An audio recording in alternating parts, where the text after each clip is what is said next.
Hello, I'm Rena Dipti Annobil, aka Mummy Imperfect. Let me start that again. I'm Rena Dipti Annobil, aka Mummy Imperfect, and you're watching or listening to a very special episode of the Sisterhood of Mummy Imperfect podcast. So, this whole episode is dedicated to love. It's Valentine's Day next week. So, my co host and I thought we'd come together and discuss all things pyar, ishq, mohabbat, and we'll be talking dating. So, where is the best place to meet someone? We'll be talking soulmates. Do they even exist? And the differences between what men and women want and need from relationships, love languages, sex, and how to stay happily married. Okay, so that is a lot to unpack, but we want to hear from you too. So, if any point during this podcast, if you are watching live on YouTube, then you can get in touch. But before all of that, let me introduce my co host. It is dating expert Amit Sodha, aka the Love Doctor. Hey, Amit. Hey, how you doing? I'm doing good. I'm so glad that we're able to do this, and I've really been looking forward to chatting to you as well. Oh, me too. Me too. I love talking about love. I love love. I'm such. Yeah, I feel like I am a romantic. I'm a true romantic. you look like a true romantic as well. Do I? Yeah. I don't know. Well, that's nice. I don't know what I look like, but it's good. Okay, let's start with right. How do you define love? Just so that we're on the same page. You start with the difficult ones first, right? It's good actually get the Indeed. difficult ones out of the Mhm. way. Um, First thing I'm going to say, love is not what you see in the movies. Love is not what you see in Hollywood, Bollywood. I think that there is a very romanticized version of love. And the thing is as well, we all brought up with this, right? We brought up with this idea wherever you're from, you've got this notion that love is a certain way. Now here's a big distinction for me. For a lot of people, love is not something we choose, it's something we fall into and just happens. I completely disagree. Love is something you choose. And you know how, you probably heard this cliche, and I'm sure many people have, I can't help but love you. And that to me is not romantic. Saying to my partner, I choose to love you, that's romantic.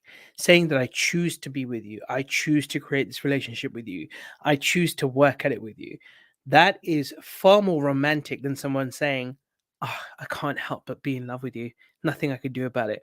I'm sorry, but that's just a Hollywood, Bollywood romanticized version of love.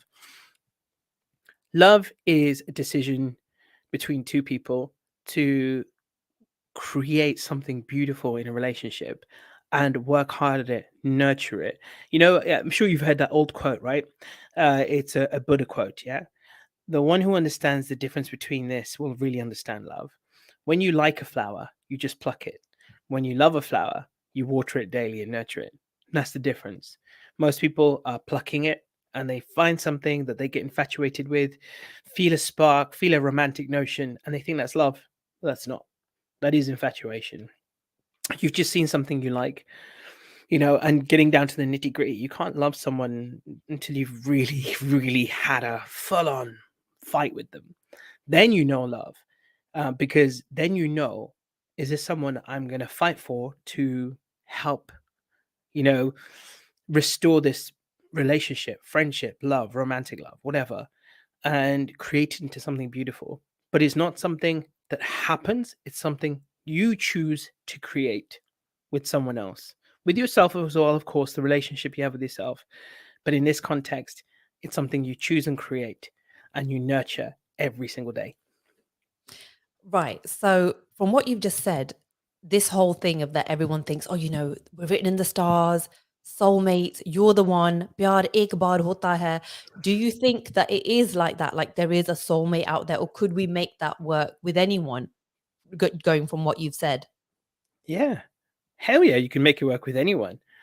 And this is the thing, right? I think most people have decided already, predetermined in themselves, they have to be a certain height, they have to be a certain weight, they have to have a certain look, they have to have certain qualifications, they have to have this, that, the other, this.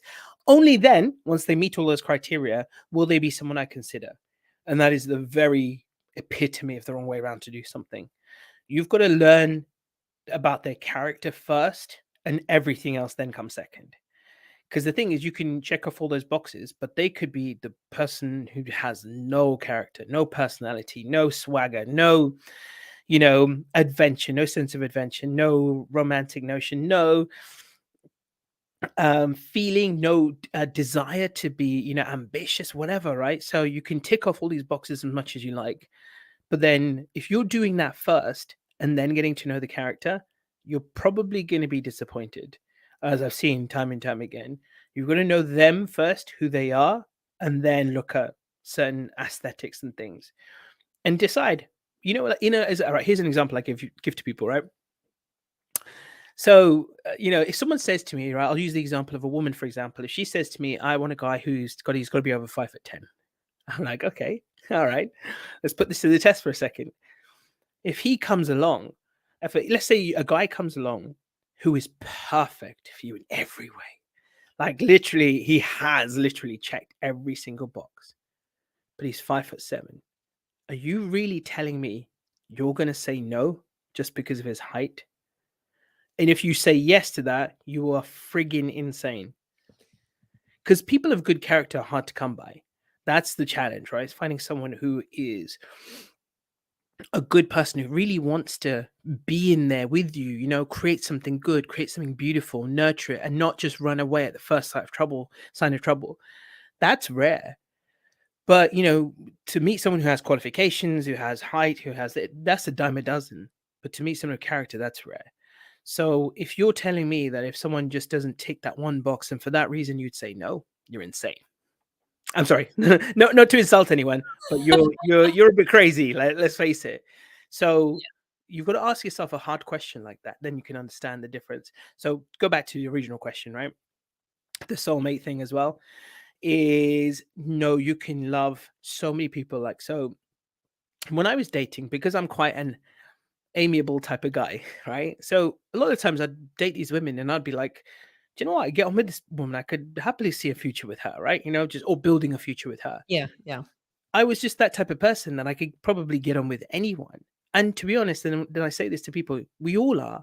But, as we've grown up, depending on how we've been nurtured through influences, parental influences, movie influences, friend influences, we then start to taint that and make it very conditional.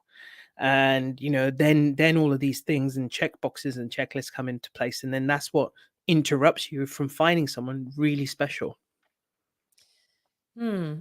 So I'm just interested to know actually, like what made you actually go into this field to become a dating expert, like a relationship coach? Is it something that happened to you or what happened? Yeah, I was terrible at it.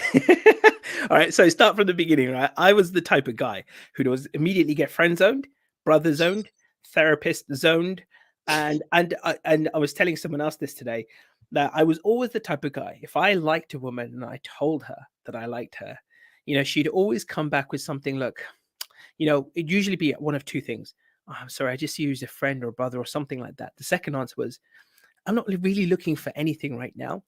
And then a week later, they'd friend zone me, so they would assume they could talk to me about anything. A week later, they'd call me, "Oh my god, I met this incredible guy," Oh and no. then I would become the guy, the confidant that they would come to me to talk about all the rubbish going on in their new relationship, right? And they'll dump it all on me basically. And in the back of my head, I'm thinking, why are you with this guy? He's treating you like rubbish, and you're coming to tell me, a nice guy, and what the hell is going on? So I got to a point where I was like, I need to figure this out. I need to understand what the hell is going on. I don't get it. I need to understand the psychology of relationships and love and connection. And so I did like a 3-year commitment where I learned everything I possibly could about the subject. I went on about 300 dates. So I didn't just try and learn conceptually.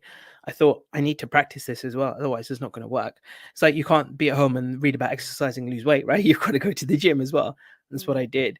I went out there, dated like crazy, learned, and I got good at it. And what I mean by that, when I say got good at it, I mean, yeah, of course, I was a tiny bit of a player. You had to use it a little bit, right?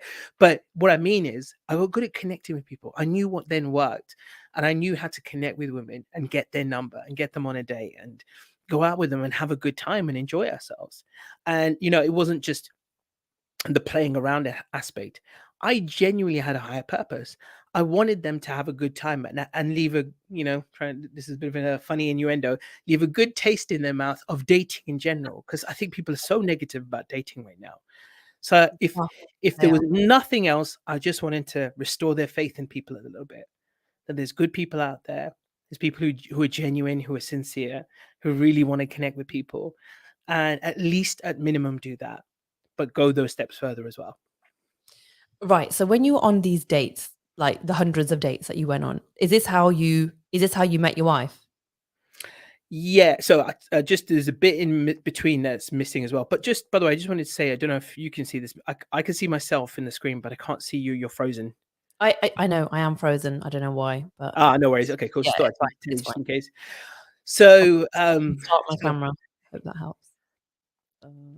I don't know. Anyway, I'll it'll I'll I'll come back. I'll, I'll move again soon. Don't worry. No problem at all. So what happened was, so between 2008, 2011, this is what I was doing nonstop. Then what happened was in early 2012, I met someone who became my partner at Mhm, that point in mhm, time. And I tell everyone this as well. I need to insert this important piece of detail there as well. That what happened was I was loving dating at that point. Like I really was enjoying myself. Like I mhm. really almost didn't want to meet anyone because I was enjoying dating so much. And that is the exact moment that I met someone. So I met someone. We did get engaged, but I went through quite a lot of hardships. I'd already lost my sister. Then we lost my mum on my dad's 75th birthday. And then a few months later, my Mm. mum's brother passed away, and she was 10 years younger than me at the time. And so, she was, for her, this was quite a new experience. I mean, to be honest, for anyone to go through that is always tough anyway. But then, I think we grew apart at that point. She didn't know how to support me, and I didn't know how to reassure her that everything was okay. And Mhm. so it didn't work out for her, with me and her in the end. And then it took me about 9 months to fully recover and bounce back, and then I started dating all over again, and I started loving it. And I put it, basically I had to do a round two, so I put into practice everything I'd learned again, started dating, having a great time. And I was at that point again, round two, loving dating, had no interest in meeting anyone in particular. But that is the exact moment I met my wife. And she was pretty special, pretty amazing. And it made me choose, I'll tell you later on the couple of things that kind of made her stand out to me. And I knew that she was kind of like someone I really wanted to, take things further with. And we both did. We both wanted to. And then, the rest is history. After a year, in 11 months, I proposed, and a year later, we got married. We've been together nearly 8 years now. Oh, that's so nice. I love a love story. I love Yeah. a love story, and obviously you do as well. That's why we're here. And she's So a pretty special woman to be involved with a dating expert, relationship coach, all of the above. yes, You have to be a pretty special woman. I think Because so. one thing I say to people as well, you've got to remember, I'm speaking to women all the time, 24/7. And you know what? But this is true. I mean, this is one thing I just would emphasize. She could easily be someone who gets, paranoid about that.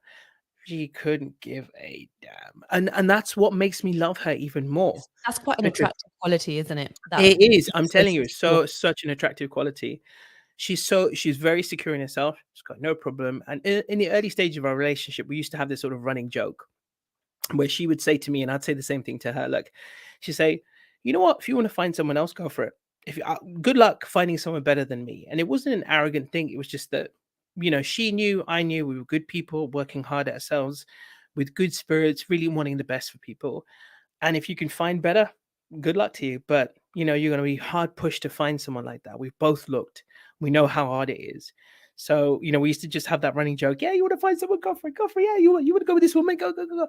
And obviously nothing ever happened, of course. But it was just a reminder to each of us. We can just have a laugh with each other, not take life too seriously. And yeah, she was pretty special to me in that respect, that she could be someone like that, and is like someone like that, not worry about anything. And of course, I don't give her anything to worry about as well. So that really helps in a relationship when you've got that Mhm. immense level of trust. Yeah, I mean, I am going to come back to that later. Just being in that long-term relationship, a marriage or a long-term relationship, and keeping it going. But in terms of dating, right? So you mentioned that people are quite cynical about dating these days. There's a lot of horrible stories about, Tinder, this, that, all these apps. And what is the best way to meet someone now? Because I think a lot of people are actually getting sick of these apps now. Yeah, and this is, this is the challenge that we face, right? We're in this world now, so we have to just understand that we've got it. It's there, so we're gonna have to use it. Obviously, if you want to be on dating apps, great. If you don't. No obligation to use them. There are other ways to meet people. But here's the way I say it to people: if you put yourself on dating apps, you're going to increase your chances of meeting someone that much. If you're on dating apps and you go to dating events, you're going to increase your chance of meeting someone that much. You go to dating events and you turn your friends and family into matchmakers for you, you're going to increase your chance of meeting someone that much. Um, and then you do all of those three things and do some really cool hobbies, take up some new hobbies where you can meet some really cool people. Guess what? Your chance to meet someone skyrockets. But you can't just put your laurels and rest your laurels onto one thing. Never going to work. You can't rely on dating apps. And I say to people as well, yeah, don't use the big ones. What's the point, right? Go to some really nice, cool niche ones. I've got a friend. Um, she runs a dating app called Frollo, which is specifically for single parents. Someone introduced me to an app which I'd never heard of before called Coffee Meets Bagel. I'd never heard of that. I don't know if you'd ever heard of it at all. She met No. her husband on that. Anushka, our co-presenter. Oh, wow. Yeah, What's the Coffee Meets Bagel thing about? Like, it's just it's a just like, dating app. okay. Yeah, Oh, it's okay. just cool. But obviously it's just a bit smaller and a bit more Yeah. niche. And she met her husband on that. And so there are some good ones to try out there.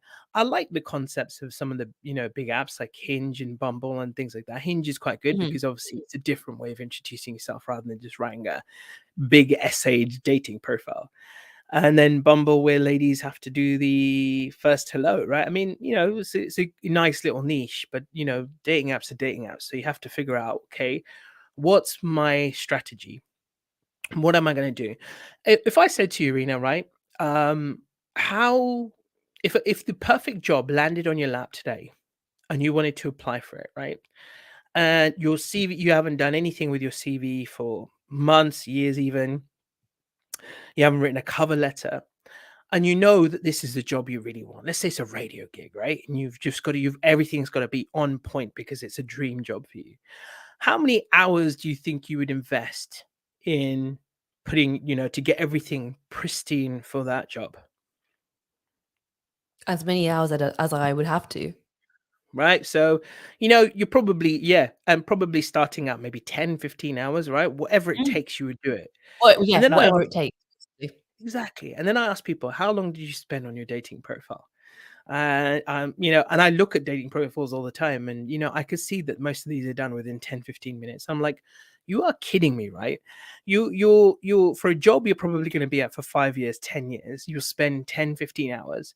Your dating profile, which is your marketing to the world, and you're spending 10, 15 minutes on it, really? Like, we've got to be pragmatic about these things and understand that actually no, it's got to be something you really plow your heart and soul into. But for most people, 99% of people out there, their dating profile is an afterthought. I've But yet to then, but come then, I've yet to come across one dating profile where I think, damn, that was good. And that's someone without any coaching.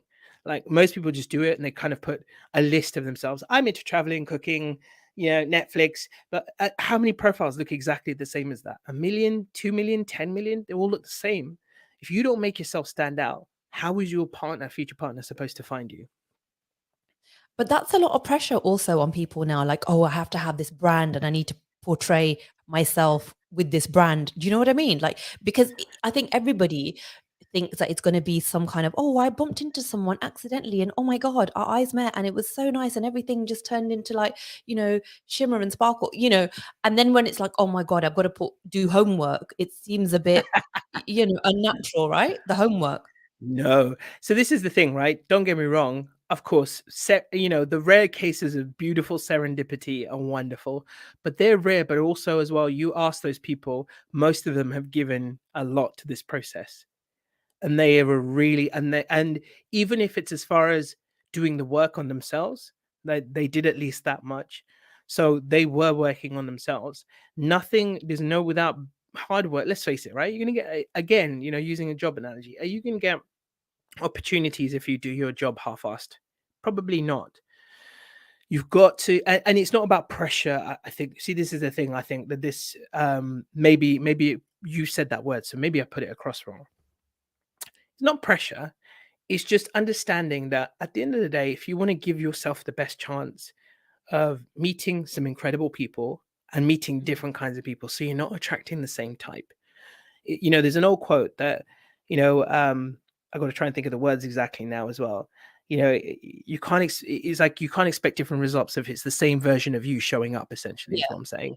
You've got Mm. to. There's got to be a different version of you to get some different results, and it should be a fun process. Like, once you get started, when I work with people and I do this, and I go through the profile exercise, it should be, and it's supposed to be, a really fun process, right? I'll give you an example. Imagine, I'm sure you've been there, right? When you were doing your work, your creative work for radio, wherever else. Have you ever just sat there and you thought of an idea and you kind of just laughed to yourself? You're like, you think something comes up in your head. You're like, if only someone was around to just hear that idea, or if I could bounce it off someone. Mm. Mhm. That's what the process of writing your profile should be like. It is truly isn't for anyone else. It's actually for you. It is actually a personal development exercise, because most Mm. people don't know how to write about themselves. And that equates to when you're on a date with someone, they don't know how to talk about themselves. And because they don't know how to talk about themselves, that other person hasn't had a chance to see the real them. And maybe that could have been your forever person, but because they didn't get that chance, that didn't happen. So it's got to become something fun, enjoyable. If you and I really sort of make it mechanic doing our jobs of doing radio and all of these creative pursuits, right? We would be bored out of our minds. So it's got to be made into something fun, enjoyable. It's supposed to be you egging yourself on, getting yourself into the best possible position to meet someone incredible. So have fun with it. Like I say to everyone, right? Starting point, of course, is always a great picture. I mean, I can't tell you how many bathroom selfies and this, that, and the other you see, right? And just something as simple as that, people don't make an effort. There's a great service, and I know I'm promoting, but there's a lady who runs a company called Hey Saturday. I don't know if you know her at all. And they specialize in dating profile pictures, and they're really reasonably priced. So if you want to get some shots done of you on a for your dating profile, worth doing. Their photographers are great. They've got some great scouters and great locations to take some pictures of you. Sometimes it could be in if you look at their website, it could be people in their running garb. It could be doing this, doing that, their hobbies, whatever, and they try and make it look as natural as possible. And then the second thing is your profile needs to come with a good headline. So, as an example, when I was dating, I had probably, 10, 15 different headlines. I just used to have fun with it. It's part of my stand-up comedy routine as well, in terms of, like, I would think of, in the same way I think of a joke, I try and think of good, funny, witty headlines for my profile. So one stupid one was, ladies, if you like Chewbacca, then I'm your man, because I am big, tall, and I'm hairy, and I do the best impression of him you're going to see on our first date. And it would But you're spark curiosity. funny, so you Ladies, can you do you know what I'm saying? That is your personality, because you have done stand-up comedy, like you said, and you are no, funny. So no, but the thing is, I wasn't funny. It's something cultivated. You are funny. There's an inner comedian in everyone, but you'll never know it unless you go seeking for it. Okay, so Amit, I have a question here from a listener. Yeah. I'm in my 30s and looking to settle down. Arranged marriage and matchmakers haven't worked so far. So is it worth calling it quits and moving to the apps? Should I do both? When do we throw out the list? The list in quotation marks. And I So, mean, so I'm a South yeah, Asian repeat. person, so you know about the Yeah. list. No, just explain the context of the list that you're talking about, because I have several Okay, definitions of this. okay, so so this person is saying that she's in her 30s, looking to settle down, and arranged marriage and matchmakers haven't worked so far. So is it worth calling it quits and moving to the app? Should I do both? When do we throw out the list? Now, so I'm assuming that the list is um the list from family and a community. This is what you should be looking for, because I also I know I have friends as well who are similar age to me, and that list has defined 15 years of looking for somebody, right community, right caste, right occupation. Oh There's a yeah. lot on the list that, and and it's severely limiting, really. Mhm. It is, and this goes back to the thing. Do you know what her biggest mistake is? She's looking for the list, not the person. Okay, so obviously So we're both from a South what I Asian mean by that background. is what I mean by that is she could find someone who checks all those boxes, and completes that list. But how do we know they're not the worst human being on planet Earth? How do we know? So the thing is as well, and the thing is, you don't know someone straight away, right? So she could meet this individual that has checked all these boxes and assume and as soon as this is the problem that most people do. They'll tick most of those boxes, 95%, because they've ticked those boxes, rose tinted glasses going on. And then they'll overlook all of the other stuff, the character stuff, because this person is now ticks this box, blah blah blah blah blah blah blah. And because of that, they'll make a wrong choice and end up with someone they don't love. They just fell in love with their qualified criteria. That's it, done. And that's the problem. So you need to this lovely person, whoever you are, you need to reverse everything. You need to forget friends, family, societal pressure. You need to be looking for someone who's of good character first. So throw all of that out the window. If it hasn't worked, do something different. Yes, jump on an app. Yes, go to singles events. And that's the other thing, right? So I do singles events, right? As in I run them. Mhm. And And people they look come to fun. me. They look like a lot of fun. Yeah. Yeah, they're great. They're great fun. We try and make it as fun as possible. We got one tomorrow, and I'm probably spoiling the surprise a little bit. We're going to play blind date at this one, and we're going to do loads of other stuff. That's just one of the games, right? And then next week we're doing axe throwing, and it's supposed. And people come to me. They come to one event. They're like, "Oh, I didn't meet anyone here." I'm like, "Oh, for when you've been doing it as long as I have, the frustration does set in a little bit. You've got, yes, yeah, you've been to one. You're going to have to go to at least 15, 20. You're going to have to put in the grunt work, I'm afraid. That's just what I call an unreasonable expectation. When you start this Mhm. process, wherever you are in life, you're going to have to go on about 100 dates before you meet someone who really fits the bill for you character wise. If you're lucky, it'll happen a lot sooner. But set your expectation, your bar there, so at least you're not disappointed. You go to one event, you're expecting to meet your soulmate after going to one event. Come on. So yes, you're gonna have to put in the groundwork. Yes, you'll probably be on the apps for a while. Yes, you'll have to go to 10, 15, 20 events. Great. You just go to ones that, do fun stuff and do good stuff. There's loads. I saw another company do one, which was like a Squid Game speed date. So I don't know what that involved, but I thought, what cool idea, right? Really good idea. Go to something like that. There's loads of these, and there's the other app, that dating app, Thursday, which is their date night for night for dating, and they do Thursday night events and all around London and different cities and stuff as well. There you go, is another one, right? Okay, yes, you're gonna meet a lot of non-Asians there if you're looking for an Asian person, but why not just go for it anyway? You just never know. You might meet someone there, But but you this may as well thing as take that well, absolutely. But this thing as well of like, oh, we need an Asian, we need this, and it is quite important sometimes because like, we want to stay. A lot of us want to stay within our religion, within our community, and all this kind of stuff, and you want to keep family happy as well. So it is quite difficult when it's like when you open yourself up, obviously it's like, or you could meet someone who is like perfect in every way, and then it's like, oh, sorry, you're the wrong race. And people have done that. I've known people to do that. chance. You're the wrong caste, even. And for me, like you said, when I look like I'm a romantic and I am one, I'm like, oh my god, like, could you not just made it work somehow? Yeah, Because, like you said, it is difficult to find those people. So I really feel like you should grab hold of it. That's what I did myself because I had the list and went off list and yeah, you met 20 years someone, right? later. Yeah. Yeah, yeah. Yeah, and there's perfect example of exactly what can happen when you do that. When you throw out all the stuff you think and you just go for it and go meet people and have fun, then things will really start to happen. People often ask me, right? So why do you focus on Asians, right? Why do you do the Connect Asian stuff? Why do you not do an English singles event, or for everyone else, right, whoever wants to come, Mhm. or even for gay, lesbian, LGBTQIA plus community, whatever, right? So people ask me that, and I'd be happy to do that, right? I've stuck with Asian for now, and one of the reasons I'm happy to do that for now is because I have wrestled with this idea, like, am I being somehow xenophobic by doing just Asian events, right? And it's not that, it's that, when you're part of something, a culture that has so much complexity, We're talking language, we're talking cuisine, we're talking cultural customs, we're talking religious customs, we're talking so much. There's so much to it. And that's not Mm. to say, for example, if you met like I mean, I come from a multicultural family. My sister-in-law is white. My past brother-in-law was, Sri Lankan Tamil. So, and there were challenges there. Like when my sister's not around anymore, and so he's not part of my family. But when they got married, there was cultural differences that were a struggle to overcome.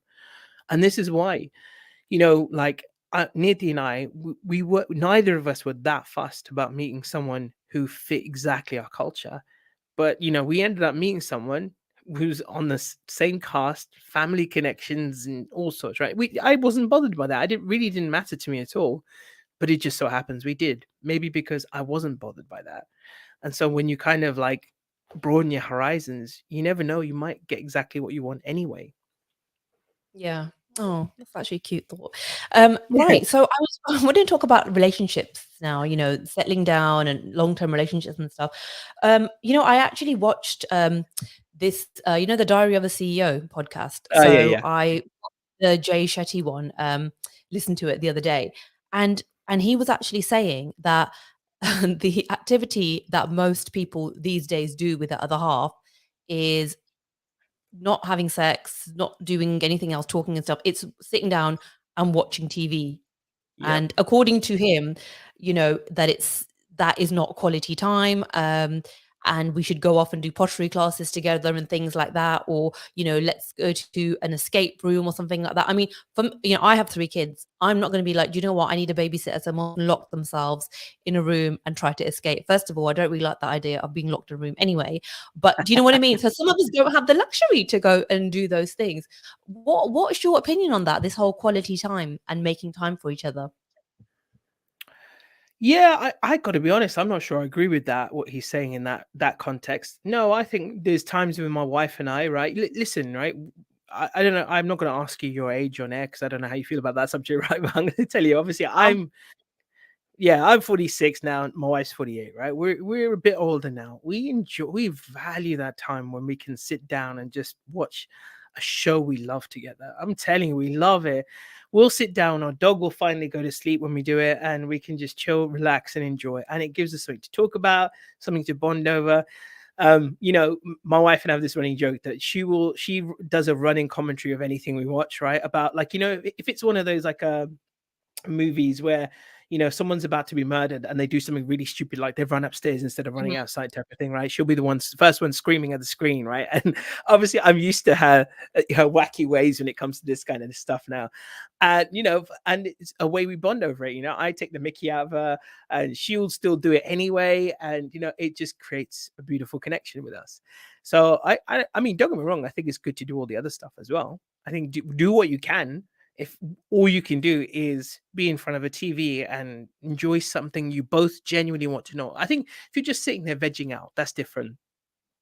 But if you and your partner, like, what was it? A show that started the other day. There was a one that started on Netflix. Right? So we watched that from beginning to now, and now the new season is out. So we've watched it together completely.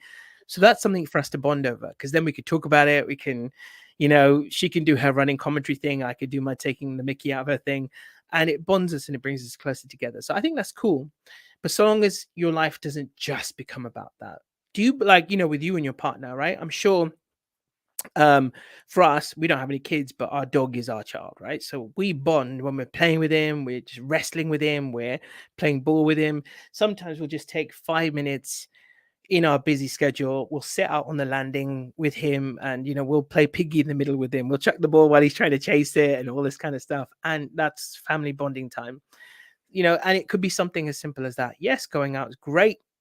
Taking your partner out to dates is fantastic if you can, and it's wonderful when you can do that. But again, if you I think anything you feel obliged to do is, again, this idea of romanticized love is making you do something you don't want to do, but do something, Mm. find something you both love to do, and it becomes enjoyable, not a chore, not something you feel forced to do. You do it because you want to do it. What about time apart? Like, how important is actually time apart from each other? Did Because you see that? there are some couples who are joined at the hip, right? Like, I've been Yeah. to, like, office parties sometimes, and then someone's bought brought their boyfriend along, and it's like we don't even know him. Like, do you get Yeah. what I mean? Yeah. Did you? I don't know if you saw the TikTok video I did about this. No. Oh, I'll have to send it to you. You can link it in the video or Send it something. to So yeah. I talked about this because, like, you and I probably cut from slightly older cloth, me a lot older, right? And back in the day, if you wanted to call your partner, right, you had to actually get out of your seat, get clothes on, get ready, walk out to a phone box and phone your boyfriend or girlfriend, right? You actually had to make a real effort, and you couldn't do it every day because maybe the mum or the dad or someone was at home wanted to use the phone, right? You only had one line at that point, so it had to be shared.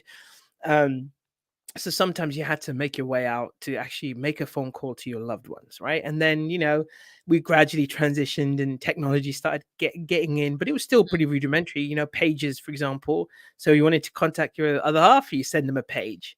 And then gradually, eventually, mobile phones came along. I've got a cool collection of really old mobile phones, and one or two of them still work, right? So I've got this old Sony Ericsson T68i that still works.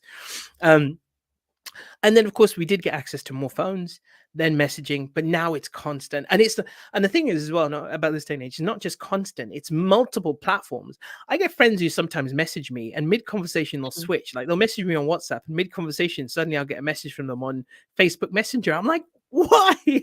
Why? Why are you doing that? I don't get it. And we don't need to be connected to our partners. We don't need to share every meal we have. We don't need to share everything.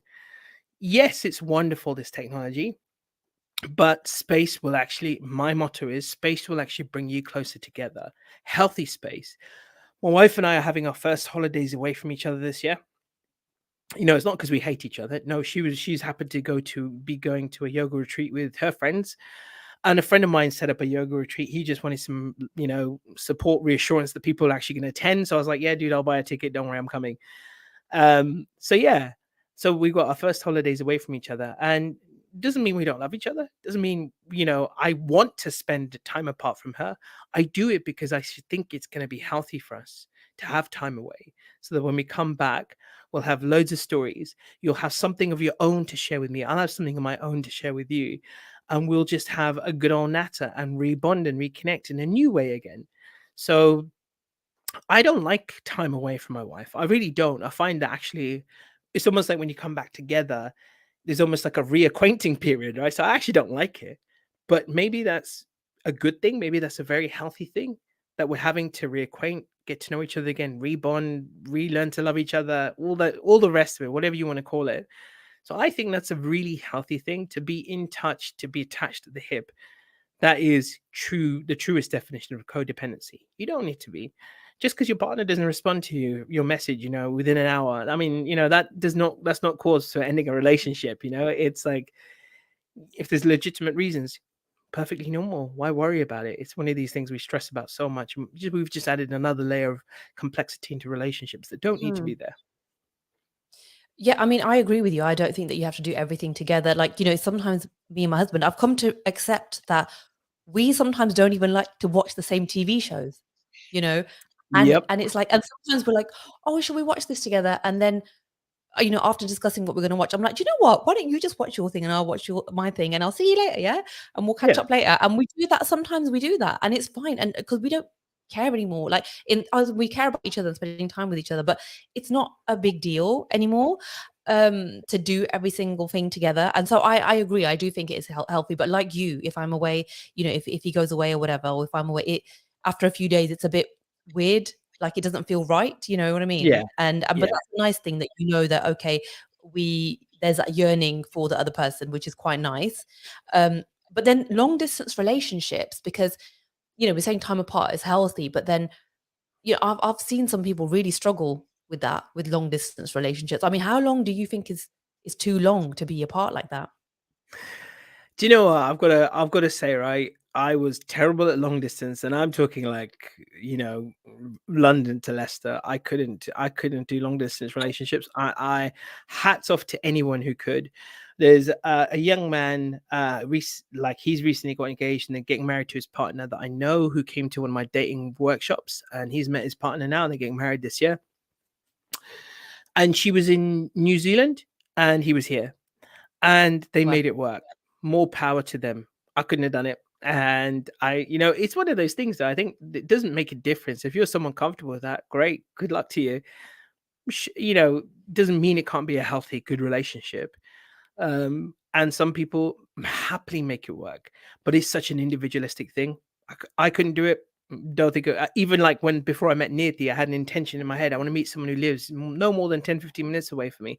I want to be able to, if I want to cuddle, just drive just down the road and go get my cuddle. And that's exactly what I manifested. Someone who was literally, 10-15 minutes away. And that was great for me. I love that. I definitely wouldn't have had it any other way. So it's such an individualistic thing. Some people are great at making long distance work. Others, you're maybe not just built for it. I'm one of those people. mm. Right. So I just want to move on to, let's talk about sex. Like, how important is sex in a relationship? Because it's really like, it's one of those things, we don't talk about it that much, especially because we're Asian. So we're never supposed to talk about it really. But it can be quite a difficult thing for people to kind of, the differences between people in a couple, it can be quite difficult and be the cause of arguments even sometimes, right? Yeah, and do you know it's interesting, right? Because a lot of people talk about obviously, you know, easy access to porn has affected sex, but actually, I've got to be honest as well. I think even Hollywood definitions of sex are really, really do warp people's mentality towards sex. You know how they show on the screen that two people get together and they're immediately compatible and can feel each other's bodies and everything works out okay. And I'm sorry to say it, loves, ladies and gentlemen, if you're not that experienced in sex, it doesn't work like that. That's not how it works. When you get together with someone for the first time, there is awkwardness, there is a challenge. You have no idea about each other's rhythms, preferences, what you like, what you don't like. It never completely goes to plan, right? Who There was an article about this somewhere as well. I can't remember who it was. It's quite a recent one within the last 3 months. A celebrity was talking about this. How they show the fun side of sex, but they never show the cleanup afterwards, right? Of course, obviously, who wants to see that in a movie, right? But what it is, it's just warping people's idea of what healthy sex Mm. is. And I think so it isn't just been porn or anything like that that's done that. It's the Hollywood It was romanticizing before. idea. Yeah. Hmm? Yeah. I mean, it was before we had all this access to porn. I mean, I actually thought that every time you have sex, you have to put candles and R&B music on every single time. I Yeah. literally grew up thinking that. Who does that? That's Yeah, what I'm right? To be honest, I gotta be honest, I did as well, right? I genuinely thought, there was suddenly just music will start playing from nowhere and it'll be just this magical moment. And people are watching on a screen. So I don't know quite no. I wasn't into the old voyeurism, but but like you have these weird ideas and like, and even now, right? Just twisting from the sex aspect at the moment a little bit, tiny bit, right? I mean, even now, sometimes I speak to people who are single and they really have this idea that, everything will be perfect and I'll do this for my partner and I'll do that. And like, I don't think how your relationship is going to be, right? I was saying this to someone else recently. I think time has humbled me. Like, I think 10 years ago, I thought I knew what I would feel, where I'd be, what I'd be doing, 10 years later. Now, I have absolutely no clue how I'm going to feel tomorrow, what I'm going to be doing, whether I'm going to change my purpose, change everything tomorrow. I have no idea. And time has humbled me. And I think just going back to relating that to this point, right? So I think some people have this idea that everything will be all right. Try it when you're sleep deprived. Like, I mean, I don't have kids like you. When you tell me you've got 3 kids, I'm like, how the hell did you do that, woman? I got one dog and I struggled.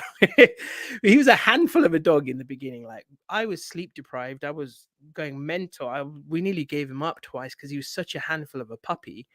Um, Try being romantic when all of that is going on. My wife's upset. I'm upset because, our dog is going crazy. We have no idea what's going on. He's barking all night. He's doing this, that, the other, right? And just puking somewhere or whatever. I don't know, right? You just like when you're in the thick of it in a relationship, you think you're going to be romantic and everything, but actually that's what puts you both to the test. And that really eventually Mm. will bring you closer together. But in that moment, it'll be hard, it'll be tough. And you may fall out of love for a few minutes and a few hours at a time. But that's part of life. And, so I think people have this idea that, who are not in a relationship or they haven't been in a while, that they know what it's going to be like. And they have this idea, romanticized idea. And that's Jay Shetty talks about this in his book. Is part of our samsara, right? It's based on what we think, our influences, parental, Hollywood, whatever. But actually, it's very different when you get there, and sex is no exception. It's very different when you get there. In the beginning, it can be quite bumpy, quite awkward. Mm. You have no idea what your partner's likes, dislikes are. You sometimes don't even know what your own dislikes and likes are. You only know from your own personal experience, your one-to-one experience of your own. So you think you know, but you don't know till you've got there. So But I think go for it. no, carry on. Sorry. Well, I was Yeah. going to say that do you think that you know how people are like, oh, I'm really scared that we're not going to be sexually compatible, and because it's like a big thing, they want to have good sex for years and years and years. That's normal, but Mm. and again, we're coming back to Jay Shetty, like on the thing that I was listening to, he's saying that take sex out of it and try and date somebody for quite a while before you even think about doing anything with them sexually. What do you think about that advice? Yeah, I think it's good if you're someone who's used to just jumping into bed pretty quickly. I think that's a good idea. But if you're someone who's hasn't had sex in a while and it's something you struggle with, then of course you're going to be like, I'd like to get to know someone pretty quickly, and that's okay too. And I think that what I think is right. So to kind of sum up the point I was trying to make in a very long-winded way, but yes. So what I'm trying to say though is essentially, sex is not going to be fluent without communication, without you talking to each other. So unless you're able to specify to your partner, no, honey, I like it like this. No, let's try it this way. Let's try something else. Let's be different. Let's try it in a different room, try it a different way, different place of the house. Well, maybe do it, I know it's illegal probably, but you find a private car park and you do it, in the car. Who knows, right? None of my business, no one else's business. You do what you want to do. But unless you are able and functional to communicate that to the other person, like if you're not enjoying it and you're not able to tell them, then you're in trouble. That's what really gets people into trouble. So back to your Yeah. original point, what people is they'll have the assumption that it should be really good. And this is goes back to what you're saying, this sexual chemistry, like people saying, I hope we have sexual chemistry. It's not something that just happens like that. You've got to get that out of your head, like to everyone. It's something you make happen.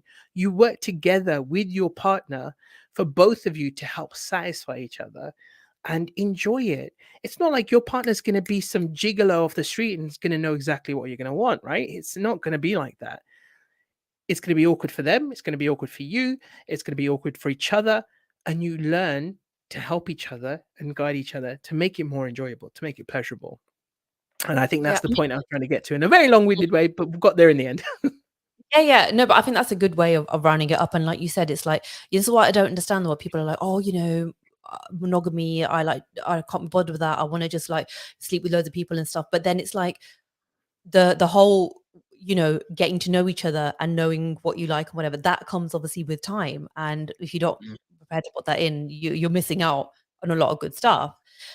So right. So I just wanted to talk about like, marriage and all that kind of stuff. And like you said, you've been married for 8 years, right? 8 years? We've been together 8? 8, nearly married for 6. Right, okay.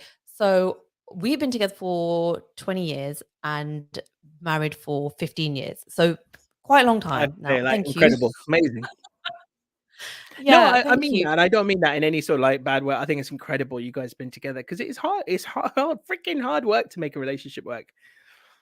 That's what I'm saying. So, let's talk about the work, right? Okay, making a marriage work. So, Mm. this happily ever after, does that exist, or is it just like a lot of hard work? No, it's a lot of hard work. Get over it. To everyone. But then some, You because have this is the thing, some people are like, it's too much hard work. How do you know if it's like, this is too much hard work? Every day is, oh my God, hard work. Or is that normal? no, but I think there's a difference there. If you're the only one working at it, that's different. If you're, it's going to be hard work either way. But if you're both working hard at it and relatively equal, so then that's different. But if you're the only one who's trying to make the relationship work, you know, find creative ways for you to go enjoy your dates together or whatever, but you're the partner isn't reciprocating. So I know a couple, I'm, you know, trying not to divulge or too much details, but when the lady in the relationship was telling me recently that she, you know, all the stuff that she's doing and what the partner's not doing, I was like, I'm sorry, you shouldn't be in that relationship. Because if he's not doing even, you know, 10%, 15%, you know, not even that, not even close to that, and you're doing, like, for example, as an example, dropping the kid, picking the kid back up, you want to move house, and yet you're doing all the work and your partner hasn't got involved in any aspect of it, like finding a home, sorting out the mortgage, all that kind of stuff. I was like, don't get me wrong, they've been together a long, long, long time, and who the hell am I to talk when you've been together that long, right? Over 20 years, 2020, well, I don't know, God knows how long. Probably approaching 30 years, in fact. And of course, you've been together that long, right? You know, it's hard for me to say something to that. I've only been with my wife 8 years. I don't know. As I said, I have no idea where we're going to be tomorrow. I've got no clue. But what I can say that if it was anyone else, you know, if this was 2 years in a relationship, I'd be saying the same thing. So I can say it to you. If your partner is not reciprocating, you know, at least 30, like, you know, there's an old saying, right? For me, relationships are not 50-50, it's 100-100. You've got to both be putting the same amount in for it to work. And if it isn't there, it won't work. Pure and simple.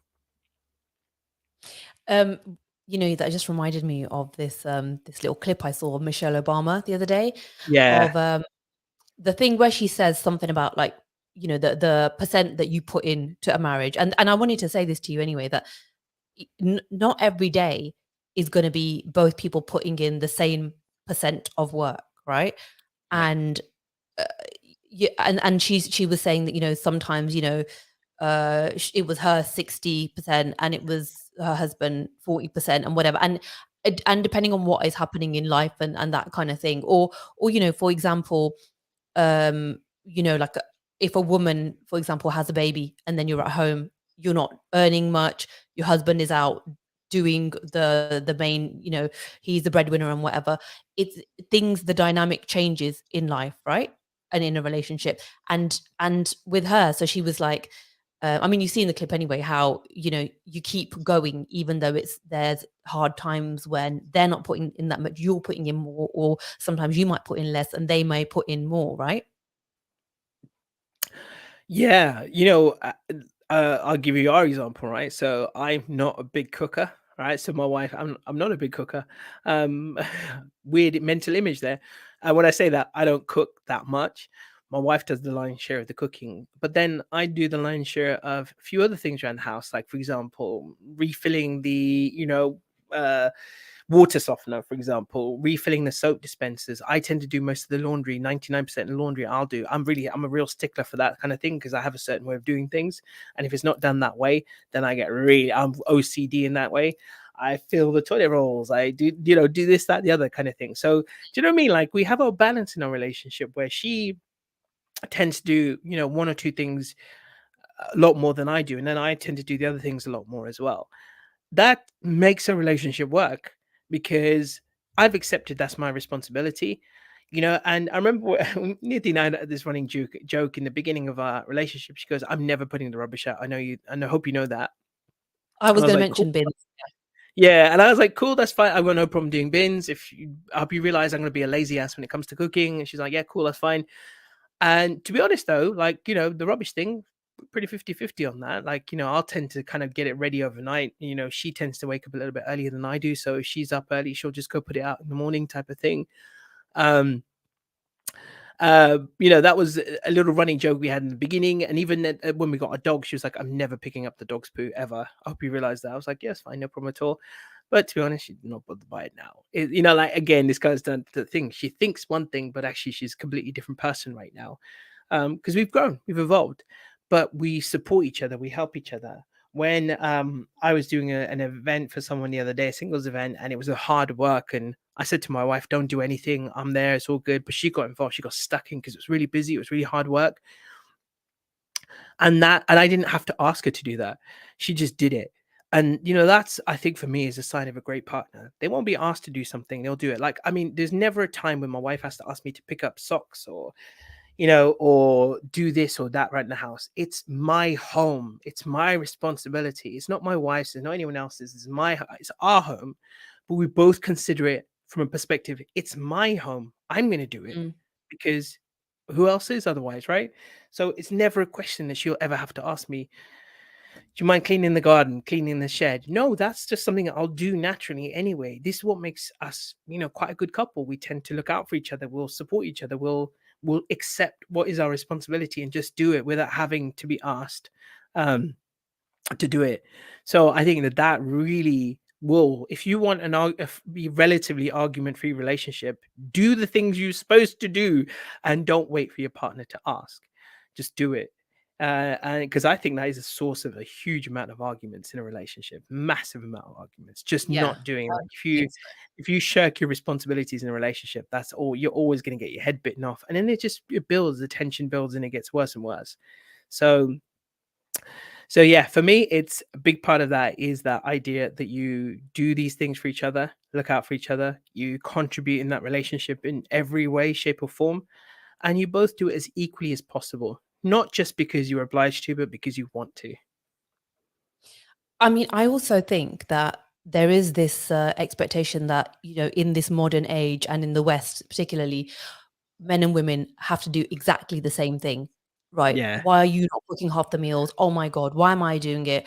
You need to be doing everything. And people have come to my house and been like, why are you cooking everything? Like, how come he's yeah. not? I'm like, because he can't cook and I don't really care. You know, so it's like, do you know what I mean? Like everyone also has something to say about everyone's relationship, but Yep. um it's that thing of like, you know, I personally believe that not everything is going to be completely split down the middle. And it took me a long time, to be honest with you, Amit. Like, it took me a long time because, I was raised in a way to be like very independent. Oh, yeah, I earn my own money and this and that. And having three kids, there's times when I didn't earn any money. And I did feel a bit like, oh my God, like, what am I bringing to this, And Mm.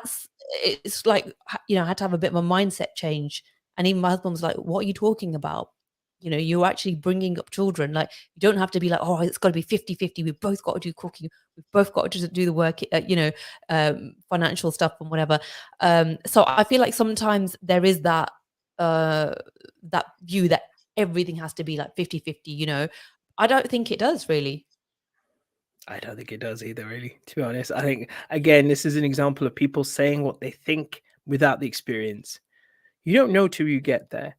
And you'll realize that, look, one of you is going to be more enthusiastic about certain things. Say, for example, I mean, sorry, I'm being a bit stereotypical. If you buy a new house together, and then some of the decor, the woman might be more interested in, like the curtains and the lighting and stuff like that, right? Like my wife, we do talk about this. We haven't done the lights. We've had our house for like over 3 years now, nearly 4 years, and we haven't done the one thing that's remaining is our lighting. She goes on about it more than I do, because I'm like, the important stuff's done. The telly's on the wall. They're my gadgets are here. I've got my lighting and like that lighting and everything. I needed an air conditioner in my office, all that kind of stuff. So the important stuff for You're me is sorted, done. basically. Yeah, so so so there are those things that you do have, right? That where priorities are differ in that respect. But no, to everyone out there, it's not going to be 50-50. There are going to be days when this is the thing, right? This is the difference between the Hollywood romance and the real life. There's going to be days where your partner has a bad day and you pick up the slack.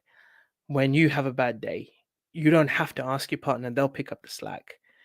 And you nurture that kind of relationship. You help make it become that, Yeah. not by begging, not by asking your partner, nagging them constantly, all that kind of stuff. We do it from that place of love. If I'm having a bad day, I'm sick or whatever, then my wife will take up the slack of doing a few things, extra things that I would normally do, like doing the washing or whatever. When she's having a bad day and she needs a day off and stuff, I'm always like, honey, get inside bed, don't worry about everything else, I'll take care of it, it's all good. Just you need your rest. And that's how it should be. because it's you just or you look after each other. You kind of will take up the slack no matter what, and it will work out anyway. If you have this mindset, it must be 50-50. You're doomed to fail. You've got to be flexible. You've got to understand there's going to be days where it is going to go up and down and left and Yeah. right and all sorts of circles. So yeah, so you've got to keep that flexible mindset. But saying that, if you're carrying all the weight and your partner's not, then there's something serious to be addressed there. Yeah. Okay, so I have this little bit of advice from a listener. Well, something that they want to share. The secret to a good relationship is being honest, no matter how hard it is for the other person to hear. If you've been in a relationship for a long time, you always love that person. But if you've fallen out of love, you've got to actually accept that and mention that to each other, because it could be something that's a quick fix, like maybe that person has forgotten to do something for you, or if you want to be wooed again, then say it. There's nothing wrong in saying that. Great relationships are all about connecting with each other.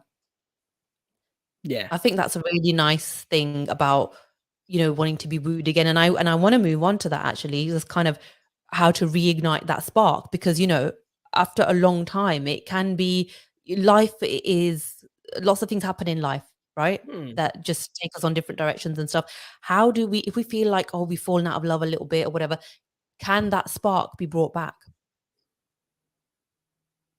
That's Yeah. a long Yeah. pause. That's a Yeah. long pause. Yeah, got to think really carefully about these answers. No, yeah, and so many, again, no limit, right? No limit to how you can do it, but what does your partner really like? And how do you communicate in their language of love, right? So how do you think about what they really want, what to really be mean something to them? Um, my wife, relatively, for want of a better phrase, quite low maintenance. I'm quite lucky in that respect, right? But if I am being slack, she'll tell me. She'll just say, she'll, honey, you haven't taken me out for a long time. Let's go. I'm like, okay, let's do it. Let's go. Has been a while. Let's do it. So you, it's okay for that to happen time to time, and it's gonna happen. But you turn completely slack, your partner's gonna tell you that we haven't done anything. You've got to find a way. I don't think there's been a single day that we've been together I haven't said I love you to my wife. Don't know about you and your partner, but there has been, I could probably count them on one hand, the days I haven't said that to her. And that's one way I try and keep the spark alive. Is, I mean, how hard is it to just say that to your partner? At night as we're going to sleep, love you, babe. Love you too. We try to Right. be like a newlywed couple, and just do that every day. It's hard, no effort whatsoever. Just say, I love you, babe. Give her a kiss, give her a quick cuddle. Night night. But this is a And love language, isn't it? As in, like, what is it like? So, I mean, you can explain the love languages thing, but from what I know, that's like the words of affirmation, that, and you both must like that for it to work. Because if I said that all the time to my husband, he'd just be like, "No, like, I will show you." Like, you know what I mean? Some yeah, yeah, people, but you explain it better than me. Like, so if we talk a little bit about love languages, and also if your partner doesn't have the same love language as you, is that a problem? definitely not a problem. So I'll just finish that one thing and just say that so with reigniting, really figure out what it is your partner just likes. Mm. What's important to them. Is a nice romantic night out for the two of you? What they want, what they'd enjoy? Is a cozy night in? Is it something a bit more extravagant? Is it a gift? Is it whatever, right? So you've got to understand and know what will show them affection and appreciation, and keep doing that, right? So that's one thing that you can't stop doing is um loving the partner in the way that they want to be loved, right? So then you nicely brings us on to this, segues onto this love languages. And I think this is one thing that people misunderstand quite a lot. And I read the book a long time ago, so I need to read it again to remind myself if this is in there explained properly. But I think most people don't realize that you have more than one love language. So you have at least one. Sorry, at least two. I beg your pardon.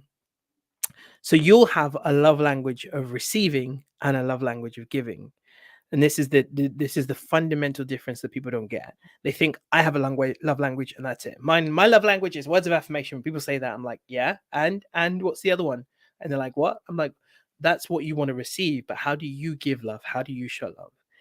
And so let's say, right, so the example I used on my video recently was that my love language of receiving is words of affirmation. My love language of giving is acts of service. So my wife's love language of receiving is quality time. So the question is, how do I blend that acts of service with quality time? I show my love through the things that I do. So, it is, for example, maintaining a good home, looking after and creating a beautiful home for us. It's one of the ways I show my love. And then my wife says quality time. So, and like, as I said, right, a minute ago, she's kind of relatively low maintenance, so to speak. So even if it means doing some of that stuff and we do it together and just spend time together, rather than me using that as man cave time.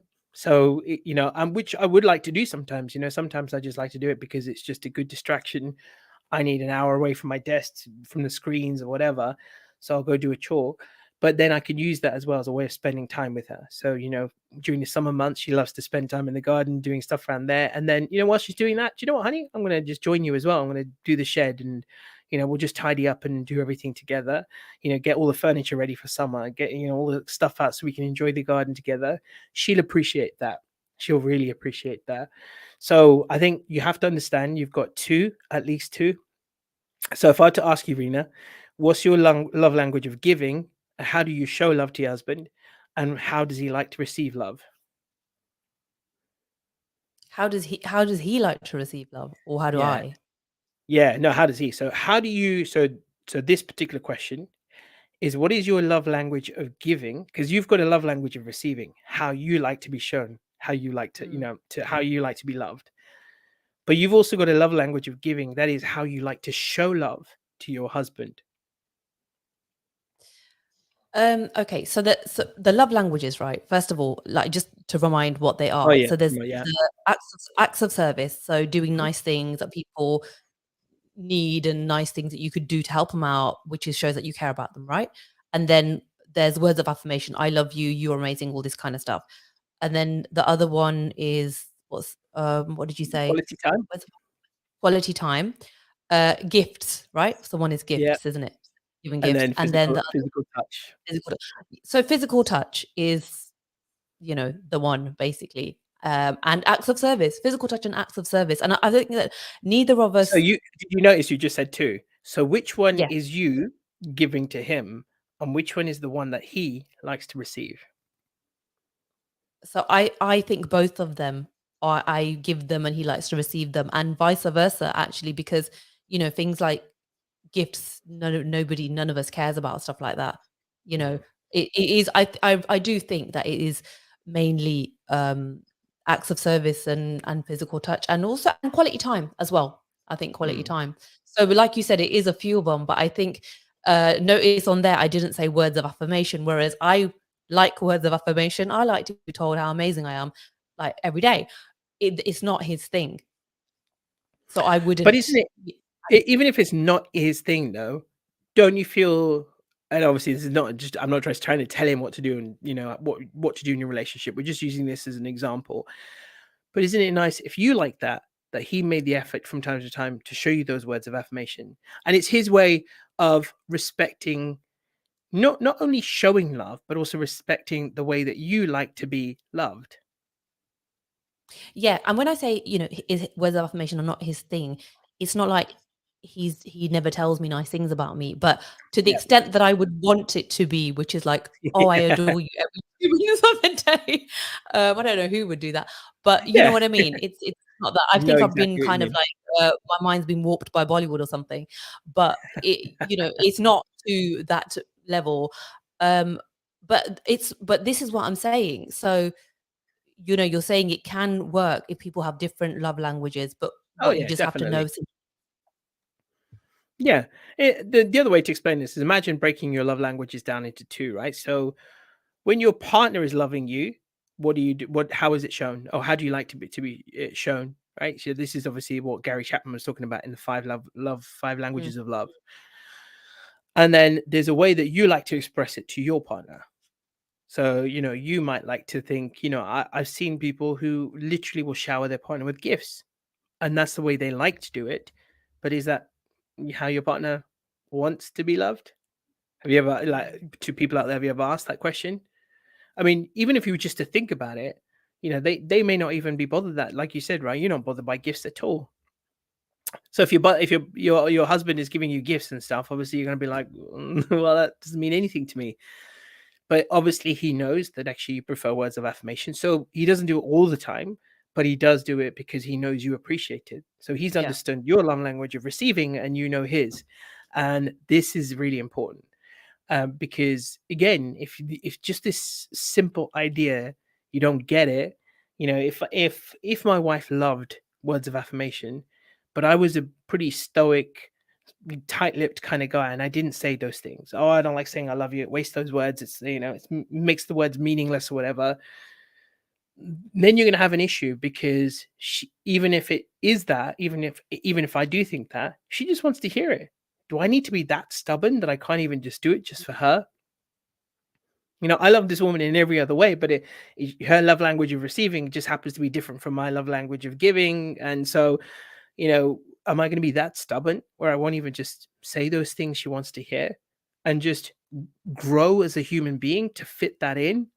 And this is the thing, people become so fixated that I am this person, I am this character, and this is what. No, you're not. I always say to people, I have this really important message to share with people. There's a difference between soul and role. In various areas of life, you play a role. So when you're at work, you're a particular type of character. When you're at home with family, you're a particular type of character. If you're in a business meeting with prospective clients, you're a completely different character. We take on these roles, but who you are at soul is constantly changing, dynamic, divine, and amazing. And you can choose to be anyone you choose, who you want to be, or how you want to be. And that is not limited in any way, shape, or form. So never ever sit there and say, this is who I am. I just want someone to love me for who I am. No, because there is no one version of you. There's many millions and billions of versions of you. And you have to accept that. Now, which version are you talking about? And so, yeah, we're getting deep and spiritual now. No, I like it. I like it, and it is true. And Mm. that and you know what? And I think it is so important that the person that you get together with, you do actually, I find, rub off on each other quite a lot. And a Yeah. lot of people are like, I don't. I just do my own thing, and I'm me, and this is who I am, and I know myself. And I don't think it means you don't know yourself, but I think it's normal. Wouldn't you say it's normal to rub off on each other? And it's also quite a nice thing because obviously, hopefully, you'll choose someone who has nice qualities, and if they rub off on you, and vice versa, you'll actually become a better person, which I think is Yeah, nice. absolutely. Yeah, like really silly example. When my wife and I got married, I never was into gangster films and programs. Then she got me into things like Top Boy, and I never thought I would have enjoyed it. But man, I love Top Boy now. I was like, yeah, bring it on. And like, I never would have thought in a million years I would like Top Boy, but I loved it. It was wicked. I love Top Boy. So, Don't you oh find my god, you start talking like that afterwards? You're like, yeah, you man. I mean, yeah, I yeah. just said wicked for crying out loud, right? This what is it? That oh, the 90s are calling. They want their word back. they, So like I just never thought that, but I'm glad she introduced me because then she really got to like it. Used to love Disney cartoons, and I introduced her to a couple. And she wasn't quite the same as me loving Top Boy, but she got round to a couple of them that she really liked. So and I introduced her to a few things as well that she of my stuff that she liked as well. So yeah, so like it does rub off, and I just think this idea that you're one static type of person is a very self-toxic idea. You got to realize, Mm. never use those words that I know who I am and I know what I want. Yeah, you are, but you can grow and you can choose to change anytime you want. Yeah. So after your years of being married, 6 years of being married, 8 years to be together with your wife, what would you say that you have learned from that time of being married about God, marriage? where do I begin? The Where do little I gems begin? that you have learned from married life. um, eh, do you know what I think it is? This one thing that we mentioned earlier, but just of how much hard work it is, and I mean that in a good way. Like it should be supposed to be hard work, because when things come easy, we don't appreciate it. When we work for something, we appreciate it. And because it is hard work, you appreciate it when it's good, when it's really good. And so I think that nothing is a given. And just because you've fallen in love with someone doesn't mean that that is also a given. You've got to keep that love going. You have to create it. You have to nurture it. You have to build it. You have to water it every day. And there, you cannot, there is no complacency in a relationship at all. In a real relationship between husband and husband, wife and wife, doesn't matter. I'm just using those words because I'm heterosexual, but it doesn't really matter. Whatever concept, whatever relationship, it's two people really working hard, working, blood, sweat, and tears into that relationship to make it work. And because you feel the other person is someone you genuinely feels wants your service, like, you want to give your service to, that is what it is. In a deeper spiritual level, it's a service of another human being in life. And the question is, who do we want to, you know, be in the service for? That's what it's all about. Because life is nothing without that. Life is service, in my opinion. And so we find someone who we want to give our service, our growth, our love, our nurturing to help become a better person, to help them with their goals, with their ambitions, helping them grow. And that's what we're doing in a relationship. And that's what Who I've wouldn't learned want from mine. this? Like, how that's a beautiful thing. Like, you know what I mean? When you put it like that. And it is that. It is that Yeah. actually, isn't it? It is. It Yeah. really, really is. I think that it's so easy just to want a relationship just to work. And yes, I know where that ideas come from, but just to remind it to everyone, it's not like that. You have to really, really, you know, grind at it. It's like another hustle in your life. You've got to work at it and make it really, really happen. Same effort we put into other areas of life, put into your relationship as well. Mm. I mean, I would also say that working on yourself and looking after yourself is really important in a relationship as well, because it's like um it you know, you physically, mentally, and emotionally, when you look after yourself, you're in a happier space yourself, right? So you're happy with yourself, and then you can kind of give to someone else. And also it's attractive, and you know, after a long time Mm, of being with somebody, like, it's such a nice thing to see, and it is an attractive quality. Like, you're looking after yourself physically, mentally, and challenging yourself. I think it's just a nice thing to see in your partner as well. So that's my little thing, I yeah, would say. so true. There's a clip going around. I've seen it on TikTok a lot recently. It's Oprah interviewing someone, but I don't know who that lady is. And she talks about this. She goes, "It's not selfish to love yourself and put yourself first. It's self-full." And I like that. I like that term. And it really is that you have to work on yourself, cultivate yourself. And then at the very deepest spiritual level, you and the other person, and you and the universe are one, and everyone inside it. So when you're working and serving another, you're serving yourself, and you're growing yourself as well. So yeah, so I agree with you 100%. You're working on yourself, your ambitions, your goals, and supporting each other in that effort as well. So if I Yeah. need time to work on myself, it's great if my partner says to me, my wife says to me, great, I support you in that. I believe in you and I'm there for you. Likewise, she says the same thing. I need to grow in this area. I want to do this. I've got this ambition, this goal, this thing I want to do. Great, honey. I'll be there, support you, help you. What can I do? What can I do to support you in that? That's, incredible, isn't it? Just to be able to do that for a partner. In fact, if it's space, do you need space? Do you want me to back, like, do you need your time to do it? Great. I'm there for you as well. I'll respect that if you need it as well. Amit, that is so lovely. And I just want to say thank you so much for joining me today. It's been really, really nice speaking to you. And I think we've covered a lot, and I'm sure people will find this helpful. So before we go, can you just share your details on social media if people want to follow you and learn more about your singles nights? And also, you do these really good videos, as you've said. So just share your details. Yeah, well, firstly, thank you, Rena, for having me as well. It's been a pleasure. I loved it. Every second of it, I've enjoyed it. So you can find me on everywhere, every social media platform, and my blog, unlimitedchoice.org.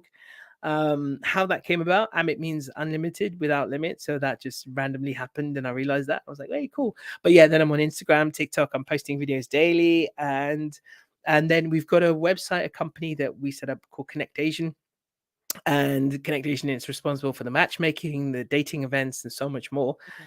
So that is primarily for South Asians, but I coach anyone. I do the one-to-one coaching for anyone who wants it, who struggles with dating, relationships, and more. And so, yeah, I'm always there for that as well. But just search me by name. It's on the screen there, Amit Sodha, the Love Doctor, and you'll find me. Thank you. And thank you for listening as well. Thank you to those who have tuned in on YouTube. People have been in and out. I know it's a Friday night, so, there's a lot going on anyway. But make sure you have a lovely Valentine's Day next week. Make sure you also show this podcast some love too. Share it. Make sure that you subscribe because you don't want to miss an episode. So that's all for now. Love ya. Bye.